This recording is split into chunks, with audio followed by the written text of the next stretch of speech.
So, in our third lecture, we are moving a bit ahead. So far, we have studied about Planck's quantum theory, how he explained black body radiation and proposed a new theory in 1900, and we also learned how Albert Einstein, by using the concept of the Planck's quantum theory and its extension, okay, for to the quantization of light itself. In 1905, he explained the photoelectric effect. Now we'll move further. In 1913, a scientist named Niels Bohr, okay, Niels Bohr, he proposed a structure for hydrogen atoms and hydrogen-like ions, that is, systems containing single electron. Now, we will not go into the details of all the details of Bohr's theory and the mathematical aspects of Bohr theory. I will just concentrate on what are the postulates of Bohr's theory. Why? Because my main aim of this uh, taking into account this concept or topic is to tell you that this quantization is not a rare phenomenon. It is a quite common phenomenon, okay, that we have ignored till date, okay, especially when it comes to the system containing microscopic particles, that is particles of very small size, okay, atoms or subatomic particles. Quantization is a very common phenomenon, okay. So as Planck had earlier suggested, not just the energy is quantized, okay, as per Planck only energy is quantized, but not only energy is quantized, the radiation itself is quantized. That is what we have learned from photoelectric effect. From Bohr's theory, we will come to know that one more physical quantity, that is the angular momentum of the electron revolving around the nucleus, is also quantized. So quantization of a physical quantity is not a very rare phenomenon, it is a common phenomenon. So what are the postulates of Bohr's theory? Okay. The first important postulate of Bohr's theory is that the electron revolves around the nucleus in a well defined circular orbit of radius r. Okay, so this is the first postulate of Bohr's theory, that the electron revolves around the nucleus in a well defined circular orbit. What do you mean by well defined? A orbit is called as well defined if the radius of the orbit and the energy of the electron in that particular orbit is exactly known. So such orbit is called as a well defined orbit. Further, he stated that as long as the electron is revolving in the well defined orbit, the electron does not lose any energy, therefore it does not emit any electromagnetic radiation. So he gave a partial solution to the earlier problem, that difficulty that existed in the earlier model, Rutherford's model. Rutherford model was unable to explain the structure of atom. So what did Niels Bohr uh, postulated is that if the electron is revolving in a circular orbit, it does not lose its energy in the form of electromagnetic radiation. So these stable orbits are called as stationary orbits. So these are stable orbits. As long as electron is in one particular stationary orbit, it does not lose energy in the form of electromagnetic radiation. Thus, this postulate gives a structural stability to atom. Okay. The second postulate is very important. Now, what are these stationary orbits? Can any orbit be stationary orbit? No. Okay, so what did Bohr do is, in order to bring, okay, uh, the theoretical and experimental results, okay, should match with one another. If you have a theory and if you have experimental results, the theoretical results should match with the experimental result. Bohr observed that the theoretical results will match with the experimental result if the stationary orbit is defined in a particular way. How it is defined, that is given in the form of second postulate of Bohr's theory. So which orbit can be called as a stationary orbit? Only those orbit can be called as a stationary orbit. Only those orbits can be considered as stationary orbits in which the angular momentum of the electron is quantized. See, now we are introduced to another physical quantity which is quantized. The angular momentum of the electron is also quantized in a stationary orbit.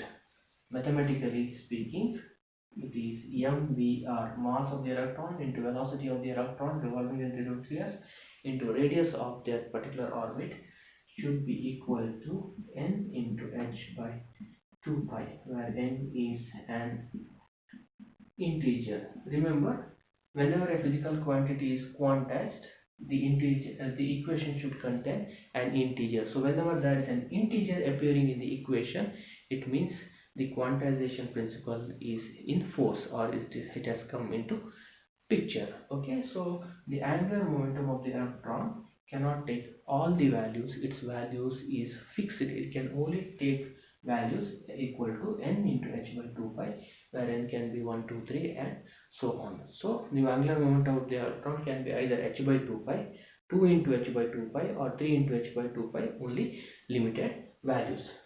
Now Bohr did not know why this mvr should be equal to nh by 2 pi for a stable circular orbit. Okay, he did not know why it should be, but what did he know, that if we set this condition, okay, if we accept this condition that the angular momentum of the electron should be quantized according to this equation, then there is a match between experimental and theoretical result. The third postulate explains the spectra, atomic spectra or the line spectra exhibited by atom, especially hydrogen like atom. So if you have two orbits, okay, one specified by integer n1, which we generally call as quantum number, another specified by n2. Okay, the energy of this is E2, the energy of the lower level is E1. Suppose the electron is in the higher energy state, which is relatively unstable compared to ground state. So the electron jumps from the higher energy state to the lower energy state, and when it jumps from higher energy state to lower energy state, that excess energy is emitted in the form of electromagnetic radiation having frequency nu, and the relation between E2, E1 and nu is given by E2 minus E1. That is nothing but this energy gap, the difference between higher energy level and the lower energy level, E2 minus E1, that is delta E. That difference in energy, or the excess energy that the electron has lost when it jumps to ground state, that energy, excess energy, is given out in the form of electromagnetic radiation with frequency nu or energy h nu.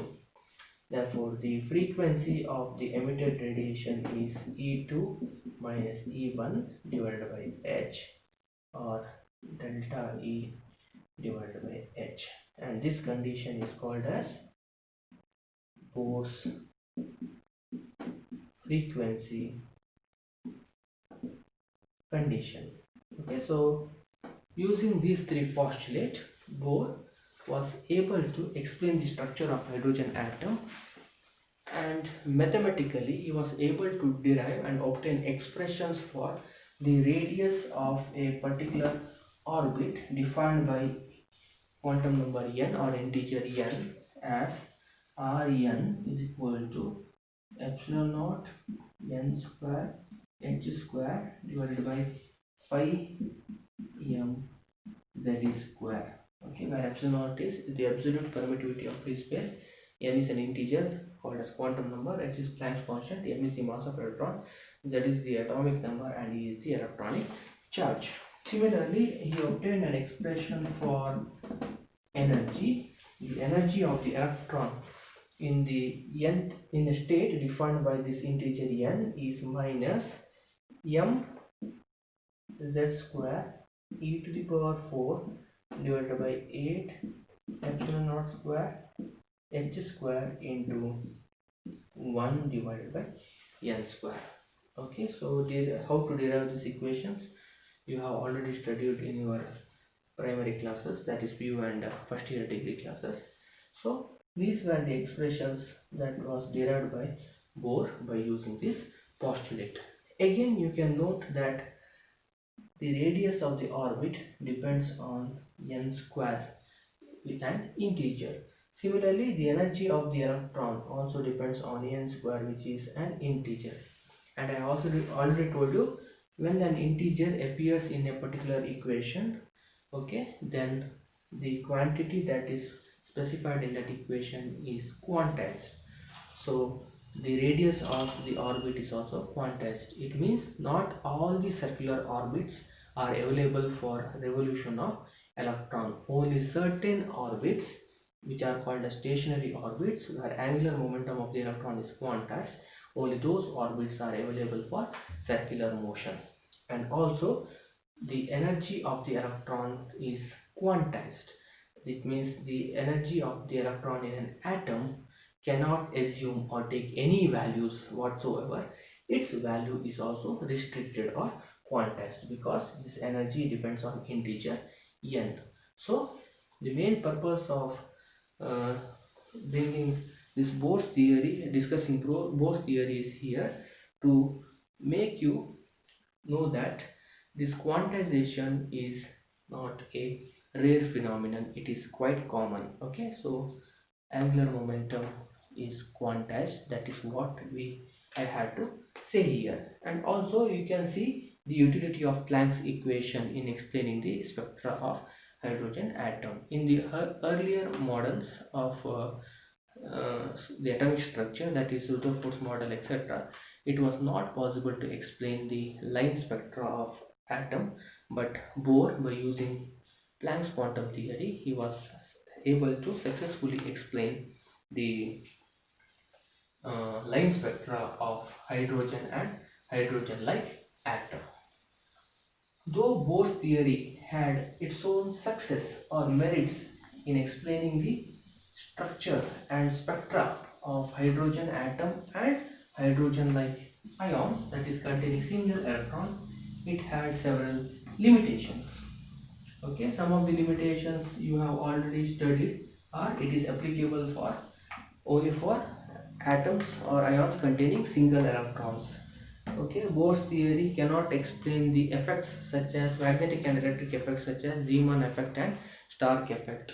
Okay, and it also assumes that electron is revolving in a circular orbit, which is a two-dimensional motion. But we know that atoms are three-dimensional motions. So in fact, we require a three-dimensional picture of atoms, but Bohr provides only a two-dimensional model. So there are several limitations of Bohr's theory, but one of the important limitation that I would like to highlight is Bohr's theory is not consistent, or it is inconsistent with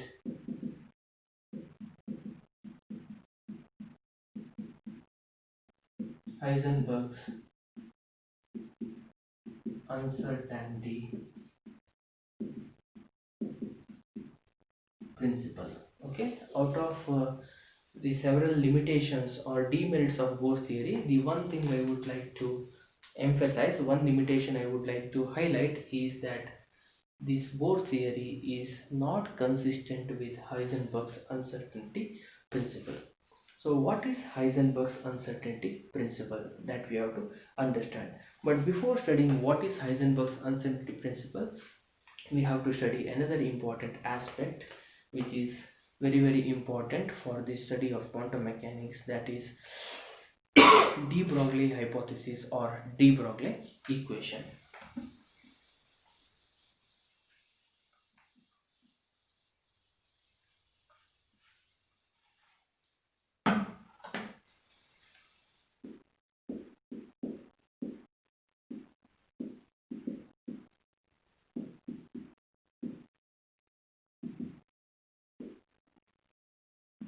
So now I am discussing two important aspects that led to the formulation of the quantum mechanics. See, quantum theory that was given by Max Planck was the initial stage or the infant stage, but the way the quantum mechanics is now developed is because of these two important phenomena, that is de Broglie hypothesis and the other is Heisenberg's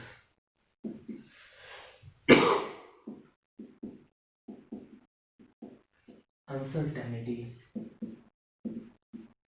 principle. So these two concepts led to the actual formulation or construction of this quantum mechanics. First, let us focus on de Broglie hypothesis. In the previous class, okay, we had some ambiguity on the property of light or nature of light, whether light is a wave or a particle. Okay, and this ambiguity was solved, okay, by postulating that light is both wave as well as particle. It is both it is a blending of or a fusion of both particle nature as well as wave nature, which occurs simultaneously. It is both or it is neither. That is called as dual nature of light. Now de Broglie, he asked a very important question to himself. If a light which was assumed to behave like a wave, if it can behave like a particle, why can't a matter which is a particle not behave like a wave? So he actually proposed the wave nature of particle. Okay, he proposed the wave nature of particle. Now things gets very tricky and confusing. Till now we were lost with or confused with the nature of light. Okay, and we consoled ourselves, okay, that light is both particle as well as a wave. Okay, we convinced ourselves. But now the things are getting much difficult and much worse. Okay, now what is de Broglie hypothesizing is that a particle can also behave like a wave. If you see a bus traveling on the road, okay, I can see that bus as a particle, okay, a single entity like a particle. Or if a person is moving on a vehicle on a two-wheeler, okay, I can see that as a particle. But now we are supposed to not see that as a particle alone, it also has a wave nature. That is what de Broglie is suggesting. Okay, we have never seen a wave nature that is associated with a bus, or we have not seen a wave nature that is associated with a chalk piece. What is de Broglie saying then? Remember, this de Broglie hypothesis is only applicable to microscopic particles. They are applicable to atomic or subatomic particles. They are only applicable to very small particles. They are not applicable to the ordinary particles that we see in our day-to-day life. Okay, so what he suggested that a particle can also have wave nature under some certain condition or certain circumstance, and the wavelength of that matter or particle is given by a similar equation that was given by Einstein to explain the dual nature of light. So the wavelength of the particle or wavelength of the matter is nothing but h divided by m into v. What is h? Matter I have written, it is nothing but the wavelength of the wave that is associated with that matter or particle. H is Planck's constant, m is the mass of the particle, and v is velocity of the particle. Remember, in dual nature of light we had c, that is the velocity of light, because we were discussing about light. But now we are not discussing about light, we are discussing about particles such as electron. So speed of light is replaced by speed of the particle, so h by mv, or can be written as h by p, or you can write this as momentum of the particle is h by wavelength of the matter. So this equation, which is very much similar to the Einstein's equation, this equation is nothing but called as de Broglie equation, and it is applicable only to very small particles. And this wave that is associated with the particle is called as particle wave or matter wave. It is called as particle wave or matter wave. So this was a theory or a postulate or an assumption made by de Broglie without any experimental support. So generally you have two types of theories. So we have two types of theories. In one case, what we do is we have an experimental result, and in order to explain that experimental result we formulate a theory. Okay. On the other hand, we have some scientists such as Albert Einstein or de Broglie, who without any experimental result, they because of their pure imagination power, okay, so they formulated their own theory, okay, about how the nature behaves. So this is also one such theory. Without any experimental proof, de Broglie suggested that a particle can have wave nature. Okay. So whether his hypothesis is correct or not was tested by doing experiment, and experimentally it was observed that what de Broglie suggested is correct. So what did they do is they performed an experiment of diffraction where they replaced the light by a source of electrons. So if we had used light, we would have got a diffraction pattern with light. Now since we have replaced the light with electrons, we would get a diffraction pattern with electron if and only if electron behaved like wave. And to everyone's surprise, a diffraction pattern was observed even with electron, suggesting that electron behaves as a wave. And as an icing on cake, okay, it was shown that the wavelength of the electron obtained experimentally matched with the wavelength of the electron calculated by using this de Broglie equation, which clearly suggested that the de Broglie hypothesis is correct, and it also validated the correctness of this equation. Okay, and the application of this de Broglie equation is the practical application of de Broglie equation is this is used in different techniques such as scanning electron microscopic techniques and tunneling electron microscopic techniques. Okay, you know what is the use of microscopes. Okay, microscopes are the instruments that are used to see small objects, but in microscope we use visible light, but visible light has its own limitation because of its higher wavelengths. Okay, it is highly impossible to see, okay, visibly or not, to see the particles which are very small in size compared to the wavelength of the light. Say for example atoms, molecules, electrons, they cannot be seen through visible light in a microscope. But since the wavelength of the electron can be tuned, I can change the wavelength of the electron. Why can I change the wavelength of the electron? Because the wavelength of the electron is Planck's constant divided by momentum. What is momentum? Mass into velocity. Mass of the electron is fixed, but I can vary the velocity of the electron. So if I vary the velocity of the electron, I can vary the wavelength of the electron also. So I can decrease the wavelength of the electron. Okay, so it is possible to see at the level of atoms or molecules, okay, by using electron as a source of light. Instead of visible light, we can use electron as a source in microscope to watch at the level of atoms or molecules. So they are the techniques that are used in scanning electron microscope and tunneling electron microscope. So we can see at molecular level or atomic level by using electrons. This is the practical application. The theoretical application of de Broglie hypothesis is the Bohr's theory.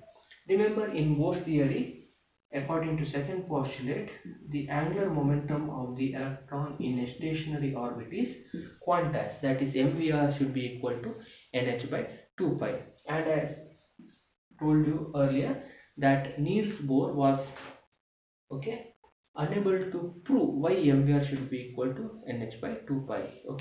He just postulated that mvr should be equal to nh by 2 pi, but why should be mvr equal to nh by 2 pi? He did not have any answer, but by using de Broglie equation it can be shown mathematically why mvr should be equal to nh by 2 pi.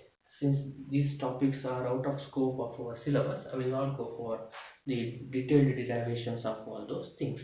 Just I wanted to say some of the practical and theoretical applications or utilities of de Broglie hypothesis. So one of the important aspect that we will require in quantum mechanics is the de Broglie hypothesis. So when we are speaking about a subatomic particle or an atomic particle, we cannot treat it to behave only like a particle.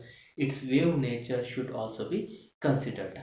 But if I go to Newton's law of motion, when you are discussing about a movement of a particle or a movement of an electron, it is assumed that uh, the electron behaves only like a particle. So by only taking the particle nature into account, Newtonian equations are derived.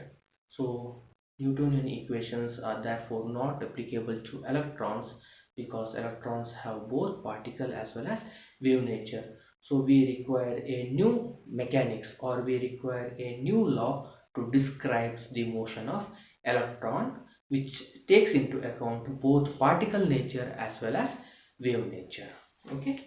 The second important concept or phenomenon that is helpful in developing a new theory, that is quantum theory, is Hessenbergs uncertainty principle, which is a direct consequence of this de Broglie hypothesis, that is dual nature of particle and dual nature of light. The direct consequence is Heisenberg's uncertainty principle. What does it suggest? It is impossible to determine both position and momentum of a subatomic particle like electron simultaneously and accurately. It is impossible to determine both position as well as momentum of the electron or any other subatomic particle simultaneously and accurately. This is mathematically given by the expression delta x, that is the uncertainty in the measurement of position or the error in the measurement of position, into delta p, that is the uncertainty or the error in the measurement of momentum, should be always greater than equal to h by 2 pi. It is always greater than the order of h by 2 pi. So what does it mean? Let us rearrange this equation. Delta x will be greater than or equal to h by 2 pi into delta p, or you can also write it as delta p is greater than or equal to h by 2 pi into delta x. If I measure the momentum of the electron very accurately. That is, the error in the measurement of momentum is very less. In such case, delta P will be a very small value. In such cases, delta X will be very large because they are inversely proportional to each other. What do you mean by delta X is very large? It means the error in the measurement of the position of the electron will be very high. If I try to measure the momentum accurately, I cannot measure the position accurately. Or if delta X is very small, that is, the error in the measurement of position is very small. What does it mean? I am measuring the position of the electron very accurately. So if delta X is very small, because of the inverse relation, delta P should be very large. What does it mean? That is, the error in the measurement of momentum is very large, or momentum of the electron cannot be determined with great accuracy. So if the momentum is measured accurately, electron cannot be measured. Position of the electron cannot be measured accurately. On the other hand, if the position of the electron is measured accurately, momentum cannot be determined accurately. That is what is said here. It is impossible to determine or measure both position and momentum of the electron simultaneously as well as accurately. Again, this Heisenberg's uncertainty principle is only applicable for microscopic particles, that is atomic and subatomic particles. They are not applicable to ordinary particles that we come across in our day-to-day life. Now, what does it mean? Why it is impossible to measure both position and momentum? Okay, is it an experimental error or is it the instrumental limitation? The answer is no. This is not any instrumental limitation. So this is not any limitation of the instrument. It is actually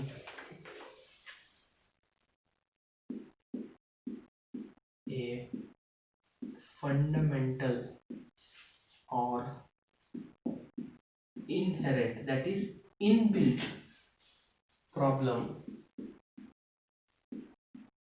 in the act or procedure of measurement itself. Okay, so why this Heisenberg's uncertainty principle exists? It is not, why can't we measure the position and momentum accurately? It is not any instrument error. By rectifying the problem that we have in the instrument, we cannot overcome this equation.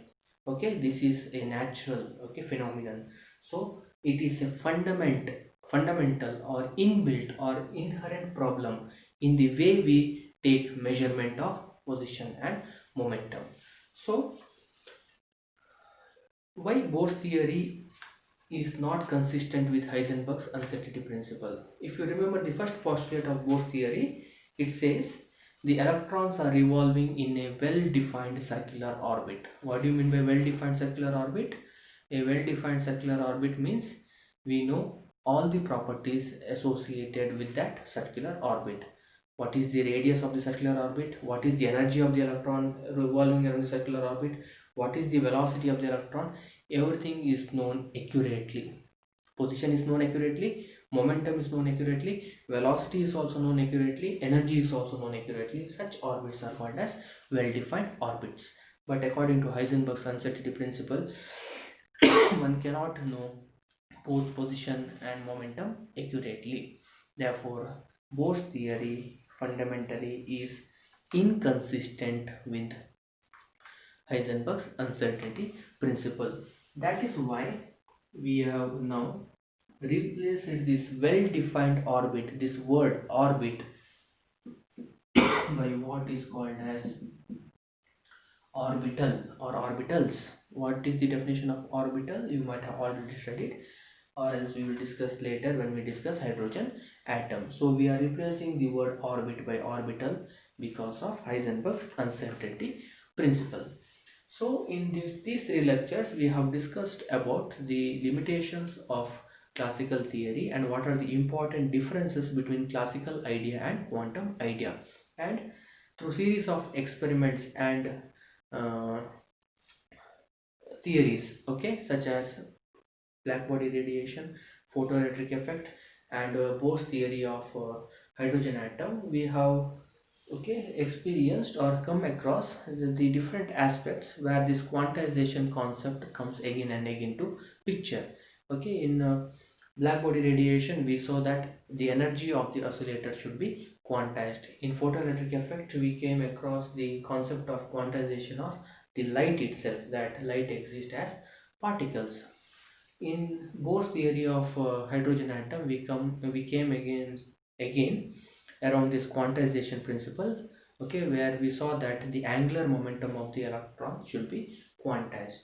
Even the radius of the circular orbit and the energy of the electron revolving around the circular orbits are also quantized. So this quantization is a very common phenomenon, especially for a microscopic system. Then we learned about the dual nature of light, where we stated that light can exist both as a particle as well as a wave.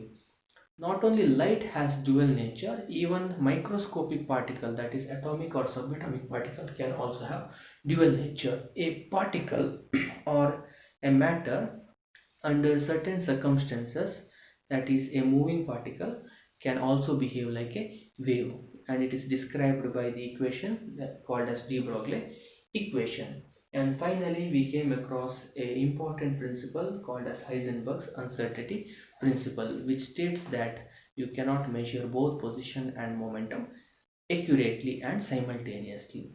So if we are unable to measure some quantity accurately, then what we can do at the best is speak in terms of probability. For example, if I do something accurately, if I know the accurate result, then I need not speak in terms of probability because I know the exact answer.